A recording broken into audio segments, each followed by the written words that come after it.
Hi, I'm Miss Jessica and I'm one of the teachers at Parsons Preschool. Today we're going to be learning about rote counting versus one-to-one correspondence. So a lot of you have students that have IEPs, and if you read through the IEPs, sometimes one of the goals is we'll rote count to 5 or we'll rote count to 10, but sometimes we may not know what rote counting means.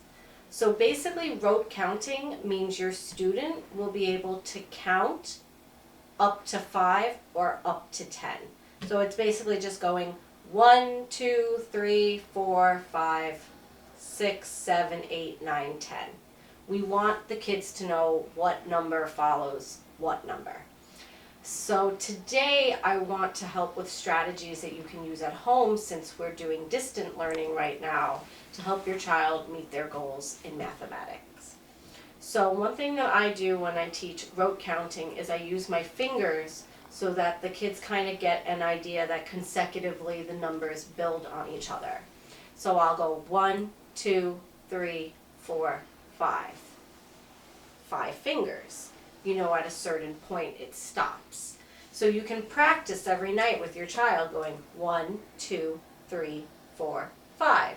Once they get that going 1, 2, 3, 4, 5, 6, 7, 8, 9, 10.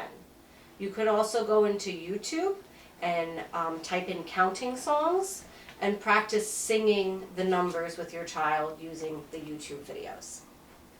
Another thing we commonly see on IEPs is child will count to 5 with one-to-one correspondence. So what does that mean? Counting with one-to-one correspondence means you have a number of objects in front of you and you could count the number of objects that are there. So for example, if I put these cars here and I have one of the kids in front of me and I say, count the cars, how many cars do we have? They should be able to go 1, 2, 3. 3 cars. That's one-to-one correspondence. But a lot of the times, little kids will just keep counting. So they'll go 1, 2, 3, 4, 5, 6. They don't know when to stop. So this is something really easy you can do at home. You can use blocks, you can use cars, you can use dolls, and set it out in front of your child. And you could put your hand over their hand and have them touch each object and then move their hand away when they're supposed to stop counting, to help them get used to stopping when they run out of objects. So you would go 1, 2, 3, 3 cars. Have them repeat after you.